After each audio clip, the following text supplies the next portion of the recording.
안녕하세요 여러분. 지금이 새벽 1시예요. 제가 일을 다 끝내고 그냥 잘까 하다가 좀 생각해보니까 최근에 제가 올린 영상들은 대부분 좀 너무 장난스럽고 노는 모습만 많이 보여준 게 아닌가. 그래도 명색이 미국 변호사인데 좀 어른스러운 모습을 보여줘야겠다 싶어가지고 오늘은 좀 어른스러운 영상을 찍어보려고 카메라를 켰어요. 아주 어른스러운 주제인데요. 바로 미국 대선입니다. 빰빠밤빠밤 뿌익뿌익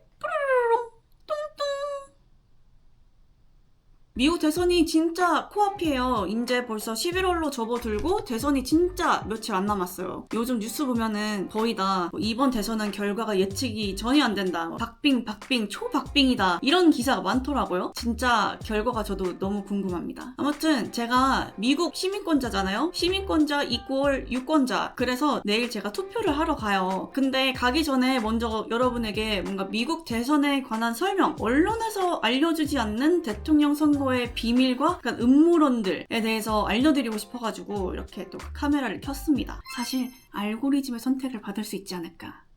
제발! 일단 선거일 날짜. 지금 미국 대선은 11월 5일이에요. 이게 화요일이거든요. 저번 바이든 대 트럼프 미국 대선도 뭔가 11월 이때쯤이었던 것 같은데? 맞습니다. 미국 대선은 항상 11월의 첫 번째 월요일 바로 뒤에 있는 화요일 그날 해요. 그래서 올해는 그게 이제 11월 5일이에요. 이게 왜 그러냐? 바로 미국의 농부들을 위해서 그렇게 됐습니다. 이게 처음 투표를 이제 미국에서 시작한 1800년대 이럴 때부터 시작을 했는데 미국 농부들이 이제 막 시골 이런 데서 살잖아요. 그럼 투표를 하러 투표장이 있는 도시까지 나가야 된단 말이죠. 근데 대부분 그때는 일요일은 교회 가야 되고 수요일은 뭐다? 파머스 마켓이죠. 파머가 파머스 마켓에 가야 되잖아요. 월요일날 이동하고 화요일날 투표를 할 수 있게 그래서 매번 화요일로 정해졌다고 해요. 그게 지금까지 이어지는 건데 아무튼 그런 흥미로운 사실이 있다는 점. 투표 방식에 대해서 간략하게 설명을 해드릴게요. 투표할 수 있는 방식은 여러 가지가 있어요. 그래서 첫 번째는 투표장에 직접 찾아가서 투표하는 거. 지역마다 다른데 보통 짧게는 대선일 이틀 전 아니면 길게는 10일 전부터 투표장을 열어놔요. 그게 마지막으로 이제 가서 투표를 할 수 있는 날이 우리가 흔히 대선일이라고 말하는 이 11월 5일인데요. 그날에 투표할 수 있습니다가 아니라 사실 그날까지 투표하셔야 돼요 이거예요. 그래서 11월 5일이 투표할 수 있는 마지막 날인 거예요. 두 번째 방식은 이제 우편으로 투표지를 작성을 해서 보낼 수가 있어요. 그래서 등록된 유권자들한테 10월 초에 그 용지가 우편으로 다 왔거든요. 저도 이런 투표 용지를 메일로 받았어요. 그리고 이렇게 선거 때 투표 용지만 메일로 오냐?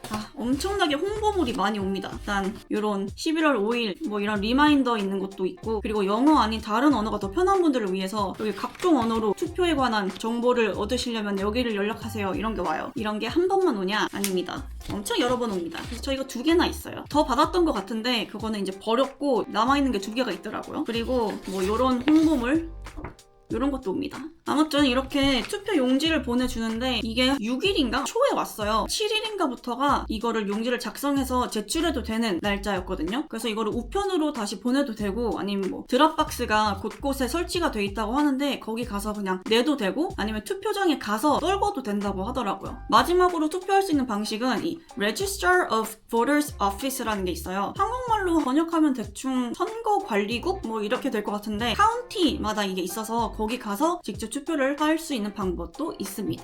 여기 안에 이제 투표 용지를 제가 좀 보여드리려고 하거든요. 일단 이렇게 도톰한 종이들이 있어요. 하나는 이거 우편으로 작성해서 보낼 거면은 우표 따로 안 붙이고 바로 보낼 수 있는 봉투. 나이스. 그리고 이게 이제 투표 용지예요. 몇 장이야? 꽤 많네? 또 이렇게 길게 무슨 학교 시험지 마냥 이렇게 길게 옵니다. 이게 지금 한 4-5장 되는 것 같은데 일단 이 첫 번째 장은 투표에 관한 설명, 어떻게 투표할 수 있는지 설명을 해주고 내가 살고 있는 지역에 따라서 제일 가까운 투표 장소 뭐 이런 걸 알려주는 내용이 첫 번째 장에 있어요. 이제 다음 장부터가 진짜 투표 용지인데 대통령 선거가 이제 제일 메인 이벤트이기 때문에 모두들 이 11월에 하는 투표 그리고 선거 이거를 대선 이렇게 말하기는 하지만 사실 이번 투표 때 대통령 후보만 뽑는 거는 아니고 다른 안건들도 있거든요. 그래서 여기 보시면은 이제 첫 첫 번째가 대통령 후보들 이렇게 있고, 그 다음에는 뭐 상하 의원 뽑는 것도 있고 다른 안건들도 있어요. 이게 지금 몇 장이 되는데 여기 보면은 뭐 판사 뽑는 것도 있고 교육의원회 회원 뽑는 것도 있고, 이거를 지나서 또 다음으로 넘어가면은 이제 캘리포니아 주의 정책 또는 뭐 법률 개정에 관한 안건들도 있어요. 뭐가 좀 흥미로운 게 있나? 요거는 좀 흥미로워하실 수도 있겠다. 지금 캘리포니아 헌법에는 혼인은 여자와 남자 사이에 하는 거다라고 명시가 돼 있나 봐요. 그 문구를 지우고 성별이나 인종 상관없이 혼인할 수 있다, 뭐 이런 걸로 대체하는 그런 안건이 있네요. 그리고 마지막으로는 이제 주민 발의안들이 있어요. 보통 주민 발의안들은 세금이나 뭐 집값, 실생활과 관련된 사안들을 다루고, 이거는 그냥 yes or no, 찬성 아니면 반대 중에 고르는 투표거든요. 그래서 여기 좀 흥미로운 게 있나 또 한번 봅시다. 발의안 6번, 수감자에게 비자발적 강제 노동을 허용하는 헌법상 조항을 삭제. 지금은 캘리포니아 헌법에 감옥에 계신 분들을 강제로 일하게 할 수 있는 법이 있나 봐요. 그거를 이제 없애자라는 안건이고, 일하기 싫다 하면은 뭐 일 못 시키는 뭐 그런 건가 봐요. 그리고 발의안 32번, 시급을 올리는 게 있네. 17불에서 시급 18불로 올리자는 제안이 있습니다. 이게 만약에 통과되면은 1월 1일 2025년부터 효과가 있는 것 같아요. 그래서 아무튼 이렇게 투표 용지에 대선 후보들 투표하는 것만 있는 게 아니고 이렇게 다른 안건들도 있다는 점. 너를 여기 올라가. 여기 올라가. 옳지. 이걸 바뀌어봐. 자. 다시 본론인 이제 대선으로 돌아가서 제 첫 장에 여기 대선 후보가 이렇게 있거든요. 여기 President and Vice President라고 써있고, 그리고 여기 밑에 대통령 그리고 부통령 이 팀 후보들이 이렇게 쫙 나열이 돼 있어요. 근데 이게 후보들이 어떤 순서대로 적히는지 그게 굉장히 민감하고 또 굉장히 중요한 문제라고 합니다. 앞에 적힌 후보일수록 뒤에 적힌 후보보다 거의 5% 정도 이 위치 선정에만 의해서 투표를 더 받는다고 해요. 그런 통계가 있대요. 그래서 후보들 이름을 어떤 순서로 적을 건지는 항상 말도 많고 주마다 사용하는 방식도 다릅니다. 일단 캘리포니아 같은 경우에는 이걸 알파벳 순서로 나열을 하거든요. 성의 알파벳 순서로. 그래서 예를 들면은 카말라 해리스 그리고 도널드 트럼프를 보면은 성이 H로 시작하고 T로 시작하니까 해리스가 먼저고 그 다음에 트럼프가 그 뒤겠죠? 이렇게만 보면 간단하잖아요. 근데 그렇게 간단하지가 않아요. 왜냐면은 캘리포니아는 그냥 알파벳이 아니라 스페셜한 알파벳을 씁니다. 바로 randomized alphabet이라는 거를 하는데요. 이게 무슨 뜻이냐? 짧게 말하면 어떤 정해진 룰들을 따라서 알파벳 순서를 랜덤으로 재배열을 하는 거예요. 이게 캘리포니아 선거법에 굉장히 구체적으로 적혀 있습니다. 또 변호사 모먼트 한번 이렇게 써먹을 수 있겠다. 캘리포니아 선거법 13,112조에 보면은 이 룰들이 굉장히 자세하게 나와 있어요. 일단 첫 번째, 알파벳을 하나하나 종이에 적고 이 종이를 접어서 캡슐에 넣는다. 이때 이 캡슐은 불투명해야 되고 일정한 무게, 색깔, 사이즈, 모양, 촉감이어야 되고, 캡슐들을 다 알파벳을 하나하나 넣은 캡슐 26개를 모아서 다 통에 넣고 vigorously 흔든다 이렇게 나와요. vigorously가 격렬히, 힘차게 이런 뜻이거든요. 그러니까 굉장히 힘차게 흔들어야 한다라고 법으로 규정이 돼 있어요. 그냥 흔들면 안 돼. 힘차게 흔들어야 돼. 그리고 나서 이 통을 열고 캡슐을 하나씩 무작위로 꺼내서 열고 종이에 써있는 알파벳을 크게 읽고 기록한다. 그냥 읽으면 안 되고 크게 읽어야 됩니다. 법에 그렇게 써있어요. 크게 읽어야 된대요. 그렇게 캡슐을 다 꺼내서 나온 알파벳들이 이제 새로운 순서가 되는 거예요. 그래서 저희가 아는 A, B, C, D, E 이 순서가 아니라 뭐 M, Z, H, B, O 이런 식으로 순서가 바뀌는 거죠. 그리고 실제로 이거를 하는 모든 과정을 라이브로 생중계로 공개를 해요. 그래서 이번 연도 거를 제가 봤거든요. 영상을. 이거를 원래 선거일 82일 전에 해야 돼요. 그래서 8월 15일인가 그쯤에 했어요. 이제 그 영상을 보니까 직원 두 분이 나와요. 되게 정말 공무원처럼 생기신 두 분이 나와가지고 알파벳을 하나하나 캡슐에 넣고 캡슐을 다 이렇게 원통 같은 거에 넣고 한 명이 그걸 돌려요. 제가 이거 보여드릴게요. Candidate's last name. So if more than one candidate's surname begins with the same letter, the next letter of the surname determines who goes first.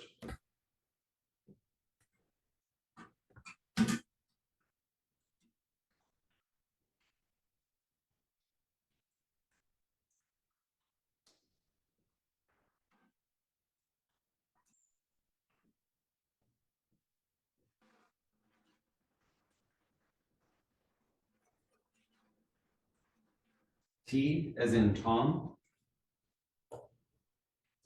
D as in dog.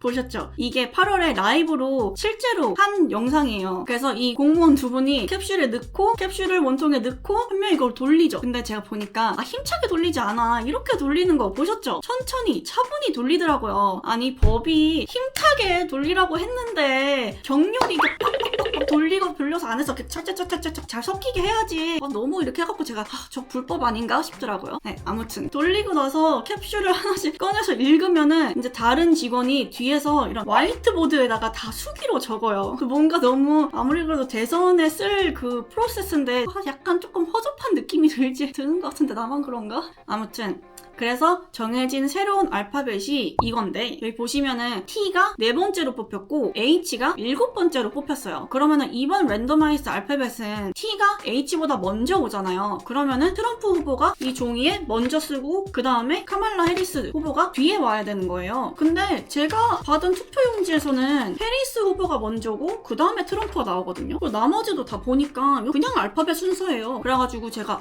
뭐지? 뭔가 이런 이 민감한 누구 이름이 먼저 가느냐의 문제에 뭔가 실수를 했을 것 같진 않고 뭔가 내가 모르는 뭔가 있나 그래서 좀 찾아봤는데 이게 뭐 카운티마다 구역마다 뭐 룰이 좀 살짝씩 다른 것 같더라고요. 이 랜덤 알파벳을 사용을 해서 순서대로 나열을 하되 뭐 그걸 또 어떤 방식으로 또 뒤죽박죽 섞고 뭐 첫 번째 간 사람이랑 마지막에 간 사람이랑 또 이렇게 바꾸고 뭐 이런 룰이 또 복잡하게 있더라고요. 아무튼 뭐 그래서 제 투표용지는 그냥 정상적인 ABCD 알파벳 순으로 나열이 돼 있습니다. 근데 너무 웃긴 거 뭔지 아세요? 여기 세 번째 후보가 이 로버트 F 케네디 주니어라는 대통령 후보예요. 근데 이 사람은 너무 웃긴 게 8월에 이미 나 대통령 선거 이제 안 해. 나는 안 하고 대신 저는 트럼프를 지지합니다. 이렇게 했어요. 선언을 했어. 그래서 이 사람한테 투표를 해도 이 사람이 설사 진짜 투표를 많이 받아가지고 이길 만한 사람이라도 이제 대선 후보 자체에 공식적으로 없는 사람이에요. 그래서 왜 그렇지? 뭔가 좀 허술한데 이거를 몰랐나 싶기도 하다가 또 이게 또 음모론이 있더라고요. 아까 앞서 제가 앞에 있을수록 유리하다고 했잖아요. 뭐가 그런 통계가 있다고. 근데 이게 지금은 투표 용지라서 이 후보들 이름이 다 한눈에 보이게 이렇게 한 종이 있잖아요. 근데 이거를 투표장에 가서 투표를 하면은 컴퓨터 같은 이런 스크린에다가 투표를 하는 방식이에요. 근데 컴퓨터 스크린이 이렇게 길지가 않잖아요. 그리고 모든 사람들이 편하게 볼 수 있게 이 글자 폰트 사이즈도 굉장히 크단 말이죠. 그래서 한 스크린에 이 모든 후보들의 이름이 다 들어가지 않아요. 그래서 이 후보가 지금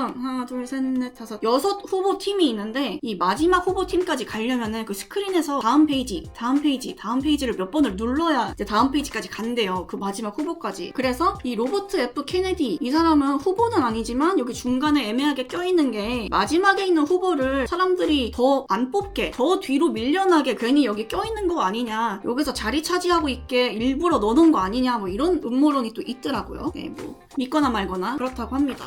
아무튼 이제 투표용지 설명은 거기까지면 된 것 같고, 그럼 투표가 이제 다 끝났다고 치고 도대체 누가 당선이 되는 건가? 표 더 많은 사람이 이기나? 그게 뭐 당연한 것 같잖아요. 근데 그렇게 간단하지가 않아요. 또 왜 이렇게 미국은 모든 게 다 복잡해? 미국은 선거인단이라는 제도를 사용하는데 아마 한 번쯤은 들어보셨을 거예요. 이거를 최대한 간단히 설명해 보자면은 선거인단 이퀄 투표용지. 그래서 선거인단을 그냥 투표용지라고 생각하시면 쉬워요. 그래서 미국에서 선거인단 즉 투표용지가 총 538개가 있어요. 그리고 각 주마다 인구수에 비례해서 선거인단 숫자를 할당을 받아요. 그래서 인구가 많은 캘리포니아 같은 곳은 선거인단 수가 많고, 비교적 인구가 적은 알래스카 이런 곳은 선거인단 수가 적어요. 다르게 말하면 캘리포니아는 투표용지를 많이 받고 알래스카는 적게 받는 거죠. 제 기억으로는 캘리포니아가 한 54에서 55개 받았던 것 같고 알래스카가 2개인가 3개일 거예요. 되게 그 차이가 커요. 그렇게 인구수에 비례해서 이제 주마다 그 투표용지를 할당을 받고, 그러고 나서는 또 각 주마다 유권자들이 투표를 하잖아요. 그러면 주별로 득표율이 가장 높은 후보가 그 주에서 이기는 거예요. 그러면 그 주에서 가지고 있는 투표용지를 다 그 이긴 사람한테 몰빵을 해줍니다. 모든 주의 투표용지를 마지막에 이제 합산을 해서 거기서 과반수 이상의 투표를 확보한 후보가 대통령으로 당선이 되는 시스템입니다. 그래서 아까 총 투표용지가 538개라고 했잖아요. 과반수면은 270개는 확보해야 이긴다는 말이 됩니다.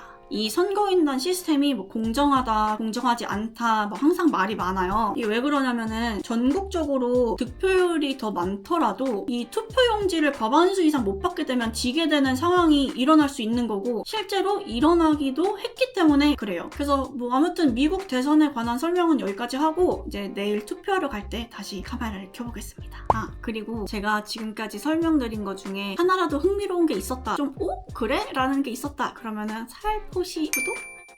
저는 지금 투표를 하러 왔어요. 여기 제 집 주위에 투표할 수 있는 투표장이 여러 군데가 있는데 집 근처 제일 가까운 데로 왔거든요. 미국은 그냥 도서관 아니면 학교, 교회 이런 데서 많이 그거를 공간을 써서 투표장으로 만들어놔요. 그래서 제가 오늘 온 데는 바로 도서관입니다. 웨스트밸리 브랜치 퍼블릭 라이브러리예요. 여기서 투표하세요라고 이렇게 사인을 다 붙여놨네요. 한국말도 있어요. 여기서 투표하십시오. 지금 사람들이 꽤 보이거든요. 저도 이제 들어가 보겠습니다. 이 입구에 그냥 하면 안 되는 것들 이런 거 다 적어놨어요. 투표장 한켠에 이렇게 투표 용지 미리 작성해서 갖고 오면 넣을 수 있는 게 있어요. 소지를 여기에 넣으십시오. 아마도 안에서는 못 찍을 가능성이 커서 한번 분위기 보고 카메라를 켤 수 있으면 켜보겠습니다.